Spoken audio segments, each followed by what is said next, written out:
My major role right now is to welcome you here because we're very glad you're all here.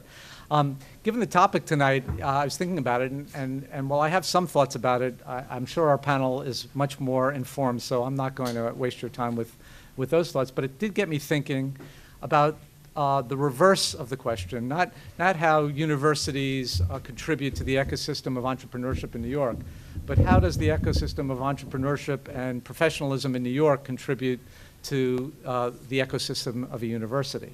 One of the greatest advantages we have as a university, as this particular university, is our location. Being where we, I don't have to explain to you what I mean by that because you know where we are. So we're walking distance from the New York Stock Exchange, from the New York Fed, from Wall Street. We're in the heart of the financial district, but we're also in Manhattan, where basically every major media company is headquartered, every major global accounting firm, every major financial institution. There's really no segment of the economy that doesn't have significant representation in this city. So being an educational institution here gives us the opportunity to put together a faculty, both a tenured faculty and an adjunct faculty, that have both the academic credentials and scholarship and thought leadership in the disciplines, but also the very pragmatic experience of hands-on application of that learning in a professional way. And I'll tell you, that's really what attracts a lot of our students here, and it's really that combination of applying theory to practice that is core to the brand at the Lubin School of Business. We bring speakers on campus as often as possible because it's not enough really just to be located in New York City if you don't take advantage of it. If we sit here in our silo, so what? So we actively try to integrate New York City into our curriculum, and we do that in a variety of ways. A lot of our courses actually have consultancies. So especially in marketing, a lot of our courses take on clients, and in the context of learning the discipline of creating a fully integrated campaign, they're actually doing it for a real-world client who's giving them real-time feedback.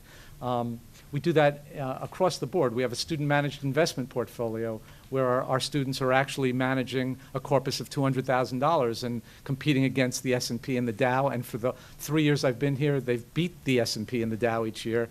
And I've actually thought about maybe I should give them some of my money, but then I come to my senses. We travel our students to. We've had meetings. At the New York Stock Exchange, at the Fed, at LinkedIn. You know, we actually decided what better place to have a mentoring meeting than at the physical location of the online mentoring platform, LinkedIn. So we have an alumnus who works at LinkedIn, and he hosted us there. So we're always trying to take our students out into the field and bring speakers to campus. So being in New York City is absolutely critical to the ecosystem we've created as an educational institution here. In addition to faculty and field trips, we also put professional competitions together. So what I mean by that is, Group M, subsidiary of WPP. I'm a former media guy. I was in media most of my career. And so I knew some people there, and we went for a brainstorming session. They obviously data science and trying to figure out what all the digital data everybody's collecting means and what to do with it is a big part of where marketing has evolved. We put together a competition for Lubin students where we got to showcase 4 teams of students who took data sets from Group M and then came up with strategies for them to optimize the value of ad inventory that was contributed for public service announcements.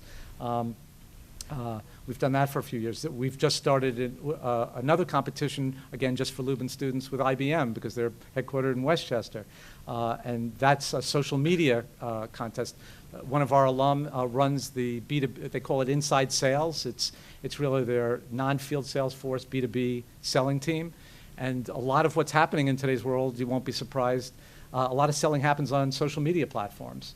So what this project's all about is looking at about 15 different social media platforms, identifying the blogs and areas that are most influential to their clients, and helping IBM identify a strategy for engaging their clients on social media platforms.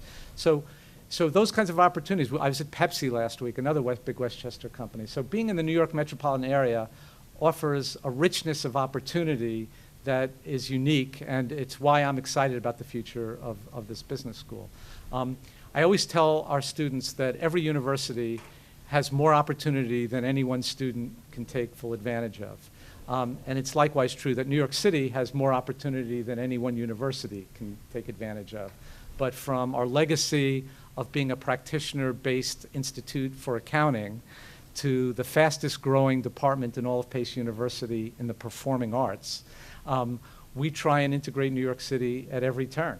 And so I'm very interested to hear the panelists talk about how universities do and can influence the entrepreneurial ecosystem, but I also wanted you to all be mindful of the fact of how valuable it is for an institution like ours to be based in this ecosystem.